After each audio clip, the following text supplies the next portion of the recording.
All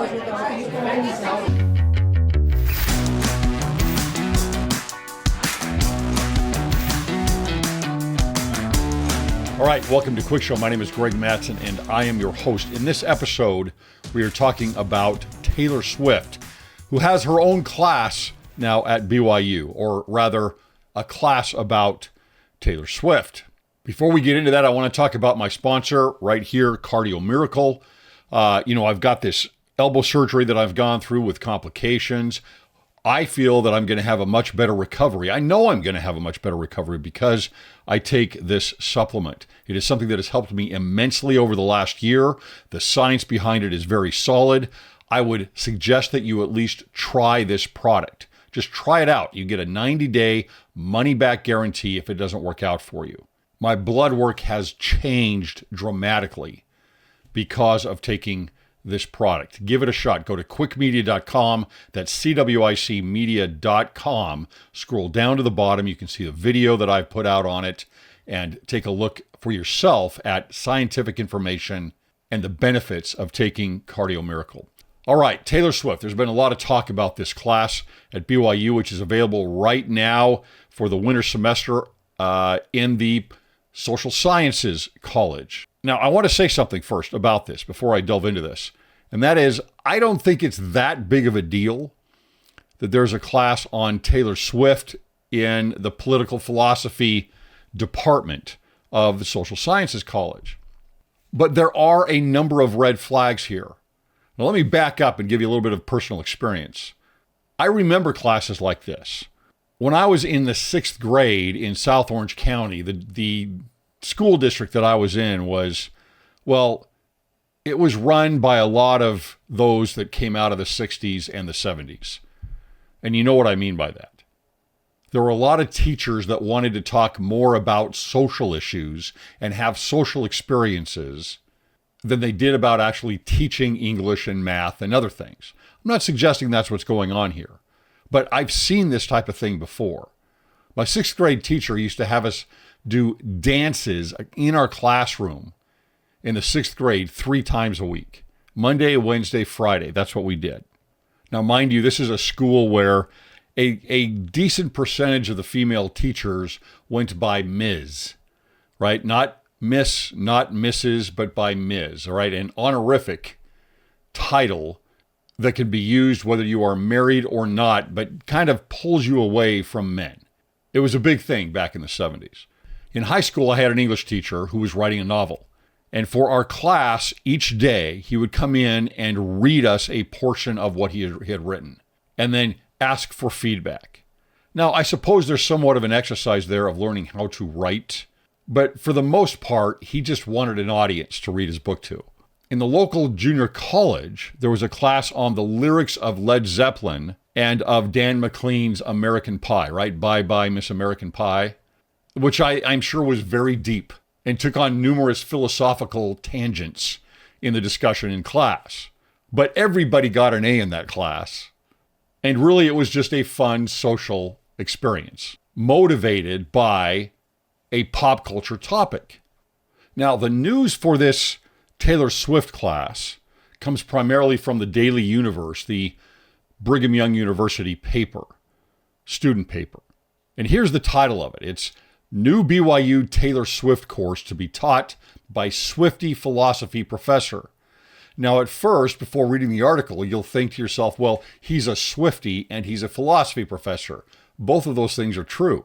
But after you read the article where it says Swiftie Philosophy Professor, what you really might look at is Swiftie philosophy as a thing. And that's what brings up the red flag in this course. The professor, the associate professor of political philosophy that's offering this class is Ryan Davis, and he is a huge fan of Taylor Swift. Here are a few statements in the article.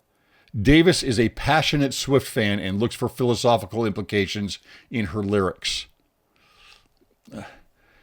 Davis is a professor in the political science department. Whatever this is, he says, I'm here for it.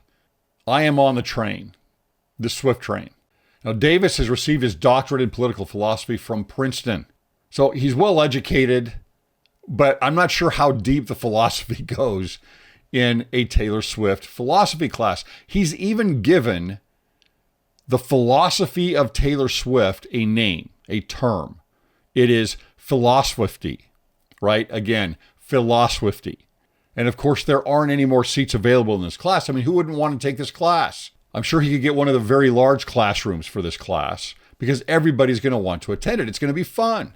And again, in a vacuum, I don't think it's that big of a deal. But when you look at the entire social sciences college here and the issues of professors teaching pro-abortion in their classes, pro-trans movement, whiteness activities, having their students arranged in the classroom based on their privilege, gender-bending exercises, guest speakers who call whiteness demonic.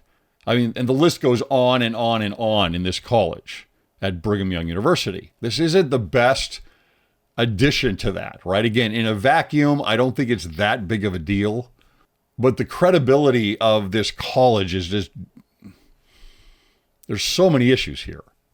Here are a few quotes from the article. It says, according to Davis, the professor, many of Swift's songs are autobiographical, and when a listener listens closely to the lyrics, they realize she cares about relationships because she has been thinking about what the right way and wrong ways to treat others are. This is the basis of the class, of the philosophy of Taylor Swift. All of these questions, he says, are questions about ethics. And she's just interested in the ethics of all those things. And so even though it's pop music that's about the moral structure of relationships. And again, if I was using pop culture as a way to bring in and teach much deeper levels of philosophy, then great, right? But if I'm actually moving to a point where I have Philoswiftie as a thing, then that's a little bit of a red flag. Here's a few other red flags that go along with this. And again, I don't know this professor. He's probably a great guy.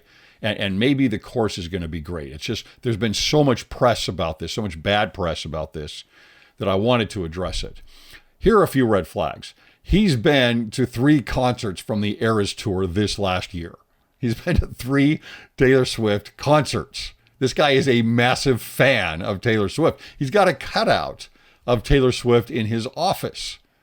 According to his sister, he incorporates Taylor Swift lyrics in any situation or conversation he can. She says, at the end of the day, Ryan is just the guy who just wants to talk about Taylor Swift. She says, honestly, I feel like my brother understands Taylor Swift better than Taylor Swift understands Taylor Swift. Say Taylor Swift 5 times fast. Davis has written several op-eds about Taylor Swift. Davis writes about the philosophy of Taylor Swift. Again, in a vacuum, I don't think it's that big of an issue, but it doesn't look real good. It just doesn't look very good, especially when the professor is the one who is the fanatic of Taylor Swift. Anyway, I want to know what you think about this. Make your comments in the comments section. Is this a positive? Is this a negative? Is this a way to bring students into political philosophy or philosophy as a whole, into ethics, and a way to teach them, and that makes it a positive? Or is he taking something very superficial and trying to make a deep meaning out of something that really isn't there? Let me know, and I'll talk to you soon.